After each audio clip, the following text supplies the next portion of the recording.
Hi, I'm Tracy Sofra and welcome to the Women of Wealth podcast dedicated to empowering women to achieve financial independence and thrive in every area of her life. Buy now, pay later. What is the deal? If you're from my generation, that was called lay-by. And back in those days, lay-by was buy now, pay later, but you didn't get to take the goods home. You kind of paid it off over time. And then when you did, I think you had 3 months, whatever it was, whatever the store policy was, and then you got to take the goods home. But buy now, pay later means you get the stuff right now. So instant gratification. Buy now, pay later loans were once a happy medium. At some point, they've changed, and I'm just going to talk about that, between not having enough cash to make a purchase and being reluctant to use a credit card. So you don't have the cash, you don't want to use the credit card, buy now, pay later is an option, press the button, happy days. Now, I just want to share some recent research with you that it's showing that many consumers, they're actually having trouble paying back these loans, buy now, pay later. Yeah. And according to a recent survey, 43%, that's quite high, of users over the last year have made late payments on their loans. So it's becoming a bit of a trap. And further data has revealed that 14% of these buy now, pay later users, they're starting to rely on these loans to pay for groceries and other necessities. So not so much, wants, but more so around necessities, which is quite concerning, from where I'm sitting. And this new reliance on buy now, pay later loans, they can be obviously as a result of these services, and it's looking that way, of being more accessible across different companies, and also they're using it based on the fact that the rising cost of living. I'll give you an example. Big W and Kmart, which we're all familiar with, are some of the major stores that have recently partnered with I'll just say it, it's a lot easier, buy now, pay later companies like Afterpay and Klarna. Okay? Now, earlier this year, DoorDash, which my son uses quite often, also took on buy now, pay later services. And these are just a few of the several big brands that are partnering with these companies. So what is causing the rising debt amongst these consumers? Well, it could be the fact that the availability of this debt option is contributing to the rise of consumer debt. It has hit 2.66 trillion in the last quarter. But, it's hard to say. But the prevalence of this buy now, pay later doesn't seem to be going anywhere. These loans seem to be affecting a multiple group of people. And in particular, you guessed it, Gen Z is the most rapid growth in the usage of buy now, pay later. And they are enticing people who want to buy a new couch and they just can't afford it yet. And sometimes it's a welcome relief for someone who needs to buy groceries in between paychecks, which is not ideal, let's face it. And while relying on these loans can be of some advantage, there are a lot of risks associated with this. So you want to be thinking about using buy now, pay later responsibly if you need to use it at all. But whether you use these type of loans or are thinking about using them for a future purchase, here are some things you need to know and how to protect yourself. So let me share a few need to know things. So the first need to know is understand how these loans work. Understand how buy now, pay later works. It's not a freebie, right? Buy now, pay later loans can often feel like free money because you're not entering card information or anything, right? You're not parting with cash. There's no credit card exchange. And usually when you make a purchase, you can select options for buy now, pay later. You fill out a form on an application on the provider's website, and within minutes you're approved. So saying yes to buy now, pay later is saying yes to a short-term loan. Let me just point that out. It's not, don't think of it as, buy now, pay later, it's easy, I'll just pay it off. You are saying yes to a short-term loan. Make no mistake, it is a loan. that you're going to have to pay back within an agreed period of time, depending on the provider. And if you fail to do so, you can be charged late fees as well as be reported to collections, and it can have a negative impact on your credit score. Make no mistake about that. All of these things are going to be part of your financial, report card, if you like, and can come to bite you when you need to get a loan. So you need to know how different loan companies work. It's really important. And you need to always keep in mind that you'll have to pay that money back. It is not for free. Yeah. Second thing you need to know about buy now, pay later, it is still debt, even if it feels different. Okay. So you swipe a card and you get to take home a new pair of shoes. Unlike credit cards and bank loans, where the process is obviously longer, when you get approval for this buy now, pay later loan in minutes, it's really easy, isn't it? It quite sort of feels different, and it doesn't necessarily feel like you're borrowing money. But as I say, make no mistake, you are borrowing money, and it may even feel like that this debt and the repayments, because it's broken up into smaller amounts, it may not even feel like that, but it is. I need you to tap into not how it feels, but what it actually is. So it's important to remember that buy now, pay later loans are still debt because you ultimately owe money to that company. So before choosing that particular option, you need to ask yourself a few questions. And, the main question you want to be asking yourself is, do you really want to create or have more debt? And is it a necessity or is it a want? And do we need to have a financial pause? Do we need to step back and think for 48 hours whether we want this and not just simply start pressing buttons? The third thing you need to know is you need to track every single BNPL, which is buy now, pay later. It's probably easier to say purchase. So when you say yes to some of these loans, you need to understand the risk and know how to handle it financially. So I've got some tips here that I want to share with you to help you stay on top of your bill payments. So first thing you want to do is you want to keep a running list of what you've committed to pay. So dates, amounts, platforms. Create some sort of a spreadsheet for yourself. Add the amounts you owe to your budget.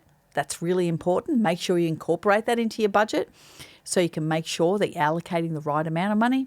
And set calendar reminders, okay? Or use a budget calendar to remind yourself when things are due. Really, really important. You don't want to be missing a payment. It will affect your credit rating. Link payments to your bank account to avoid missing due dates. And this happens. I've seen this happen a multitude of times with clients, Gen Z kids who have fallen into this particular trap. The fourth thing you want to know is you want to watch out for repeat use traps. What are they? Well, while these buy now, pay later loans and apps might seem like they're your friend and they're really helping you get all the stuff that you need, they only want you to spend money. Make no mistake here, they're not your friends. They're out there to encourage you to spend more money. Now, you might get reminders on your available balance or be enticed with an easy payment plan. And, doesn't that feel lovely? And geez, they're helpful, aren't they? Not necessarily. They don't have your long-term goals in mind and your future self in mind, that's for sure. So seeing these messages that promote a payment plan of, say, $20 a month for 8 months doesn't sound unreasonable, does it? Oh, wow, happy days. However, this is gambling with your future money, and these buy now, pay later loans encourage impulse spending. They do. They absolutely do. And they do that by making purchases feel smaller and more manageable. And that is encouraging. If it makes it easier and it doesn't feel as bad and it allows you to think, $20 a month over 8 months, that's nothing, that puts you in the pocket seat to start spending on things you don't necessarily need and committing to these payments. And even when your budget says otherwise, right? You're committing to payments that can stack up fast, and a multitude of them. And sometimes I have seen clients' kids who have clocked up to multiple buy now, pay later, And, $20 here, $40 there, $50 there adds up to a substantial amount. So you're committing to payments that can stack up fast, as I've said, especially if you're juggling multiple buy now, pay later plans all at once. So it's really, really important to be mindful of that. And if something unexpected comes up, like you've lost your job, or there's an emergency expense that's come up, or there's a dip in your income, something's happened, you're still on the hook for payments, okay? And how are you going to manage that moving forward? Number 5, what you need to know the risks to your credit. This is huge because buy now, pay later loans, because they don't report to credit bureaus for now, at the moment, you might think that a few late payments won't hurt your credit rating. However, many loan companies do report missed payments to collections, and even though paying your loan on time is important, it won't improve your credit if you've missed one. But if you miss a payment, you're going to definitely, be on the bad books from a report card point of view when you go to the banks, and it's going to come back to haunt you without a doubt. Lenders are now, so if you're going to go for a loan, you want to be mindful of this. Lenders are now treating buy now, pay later loans as a personal loan. Absolutely, no matter how small it is. And this is they're taking a more aggressive stance, and one that will decrease your borrowing capacity. So this is one you want to avoid if you're looking to apply for a loan, and that may mean, if you're looking to buy a property or an investment, this is going to come back to haunt you definitely. The 6th thing you want to know is you want to start moving away from using buy now, pay later for essentials. This should just absolutely not be happening, but the stats are showing us that it is happening. So if you find yourself relying on these loans to pay for groceries or toiletries, then it might be time, well, let me rephrase that. It's absolutely time to assess your finances. You need to look at where your income gaps are. You need to be looking and embracing a budget, right? You need to start adjusting your money habits. You need to start looking at your financial DNA. What is the behavior that is causing this? Why do I not have a budget? Why do I rely on these things for necessities? These are the conversations that need to come to the surface. So consider trying out different budgeting methods to help you better allocate your money. And likewise, focus on building an emergency fund that you can use when cash flow is low. And all of this doesn't happen on its own. It comes with making intentional decisions and focusing on a budget. So instead of relying on credit and loans, you want to be mindful about setting a budget and sticking to that budget so that it allows you to be able to meet those ongoing life necessities and not using, buy now, pay later loans. The 7th thing that you need to know about these loans is you need to be creating a spending pause if you're finding that this is getting out of control. Sometimes it's best to just go cold turkey, right? When you're unsure and your back is up against the wall, you need to cut yourself off from all spending. So consider doing a no spend challenge to help you prioritize your spending and see exactly what is going on.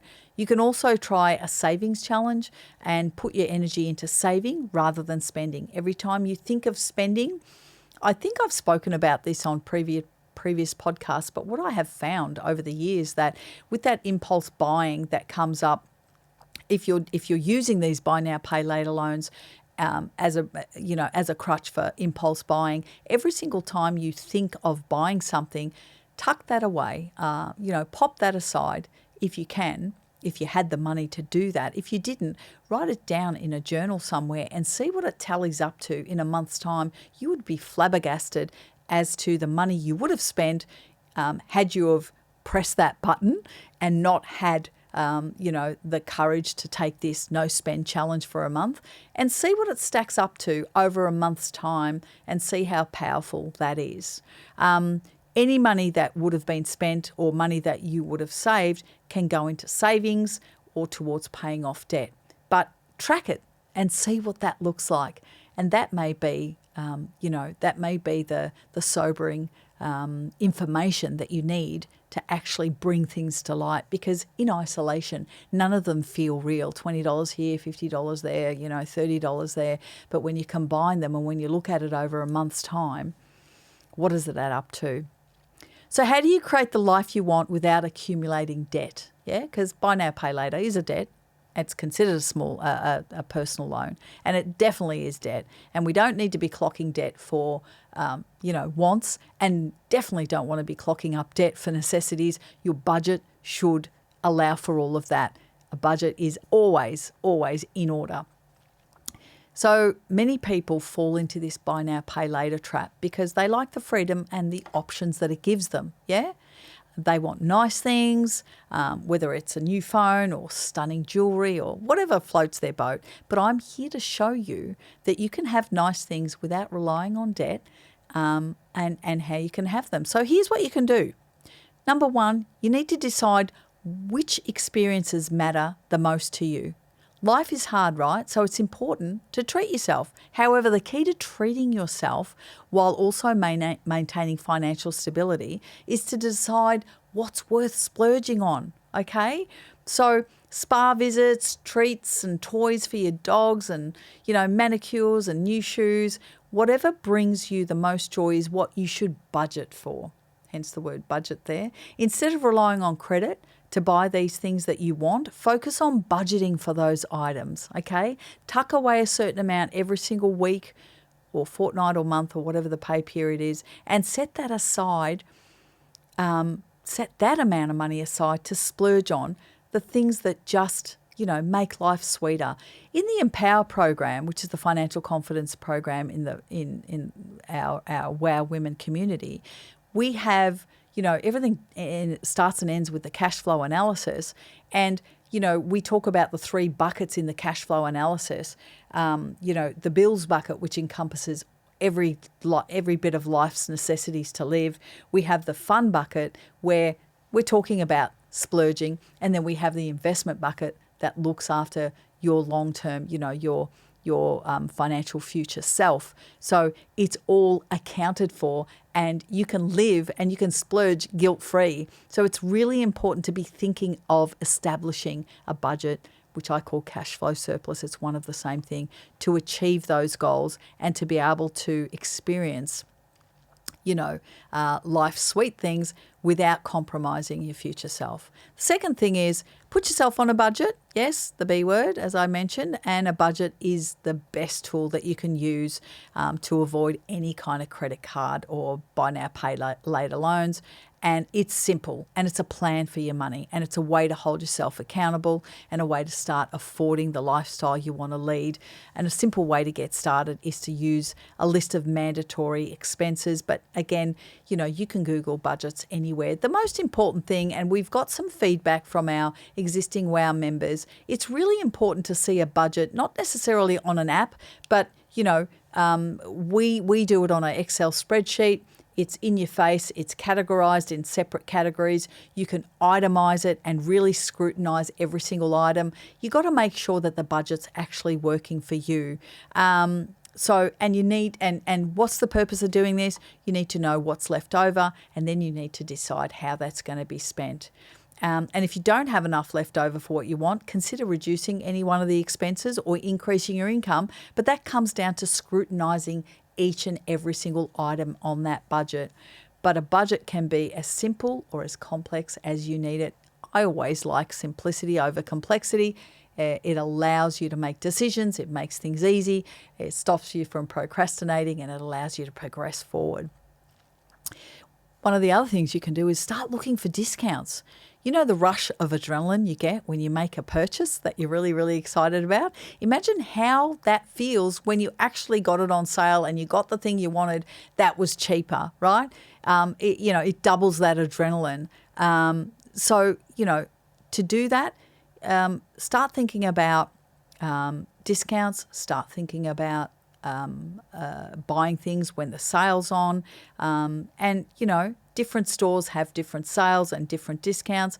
Keep an eye out for when things are on sale rather than just being, splurging on a whim or just because you feel like it.